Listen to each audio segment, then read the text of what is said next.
এই আকাশ, তাহলে তুই এক কাজ কর, তুই শাহরুখ খানের মতন পোজে তানিয়াকে আই লাভ ইউ বল। আমাকে কি কাজ দিচ্ছে, আমি পারি নাকি? পারবি না মানে? খেলা করতে এসেছিস, পারতে তোকে হবে। হ্যাঁ হ্যাঁ হ্যাঁ, পারবি, ওঠ ওঠ ওঠ ওঠ।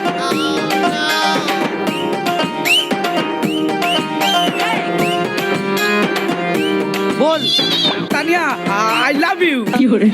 তোরা ঢং দেখি বাচ্চা যায় না, দুধ লালি শাহরুখ খান হয়ে যায় না, চুপচাপ বল।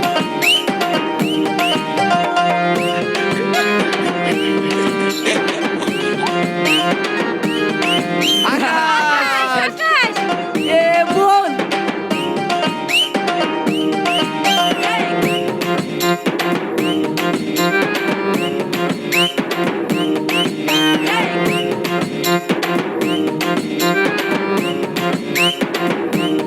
এই সাহেব, এবার তুই আই লাভ ইউ বল। হ্যাঁ হ্যাঁ হ্যাঁ, বল, বল, বল। সাহেব, তাহলে তুই সায়নীকে আই লাভ ইউ বল।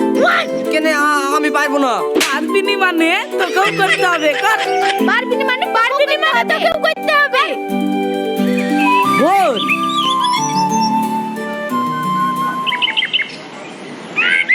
সায়নী, আমি যেখানেই যাই তোমার ছবি চোখের সামনে ভেসে ওঠে। তোমার হাসি, তোমার কথা, তোমার চোখের গভীরতা সবকিছুই যেন আমাকে এক অন্য জগতে নিয়ে যায়, যেখানে শুধু তুমি আর আমি। তুমি না থাকলে আমার দিন শুরু হয় না আর রাত শেষ হয় না। সায়নী, আমি তোমাকে অনেক ভালোবাসি।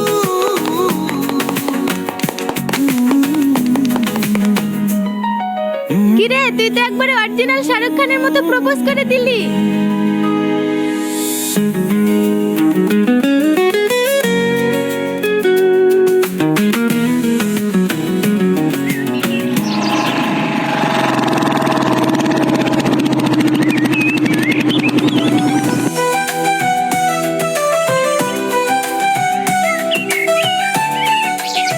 Sayani, I love you.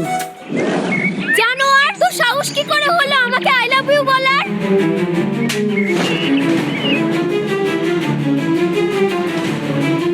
Sayani, আসলে আমিও তোকে অনেকদিন ধরে ভালোবাসি। অসভ্য, যাকে তাকে ভালোবাসি বললে হয়ে গেল না? দুদিন একটু ভালো করে কথা বলেছে বলেই অমনি তোকে ভালোবাসতে হবে না? অসভ্য ছেলে কোথাকার, এক্ষুনি আমার চোখের সামনে থেকে চলে যা, না হলে প্রিন্সিপালকে বলে তোকে কলেজ থেকে রাস্টিকেট করে দেব। না না সায়নী, তুই আমাকে কলেজ থেকে তাড়াসনি, না হলে আমার আব্বা আমাকে মেরতে হবে না। আমি চলে গেলাম, আর কোনোদিন ভালোবাসি তোকে বলতে আসবো না।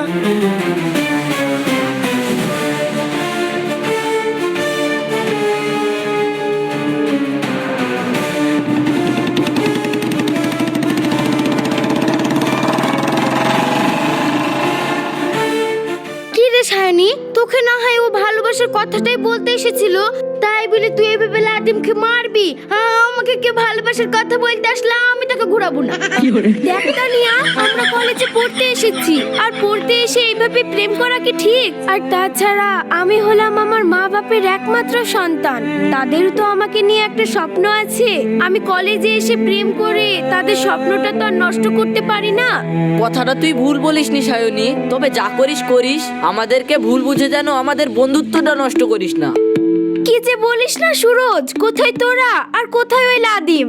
সায়নী, ওসব ছাড় তো, চল আমরা হিস্ট্রি ক্লাসে যাই, না হলে আমাদের আগে প্রফেসর ঢুকে গেলে অনেক রাগারাগি করবে। চল।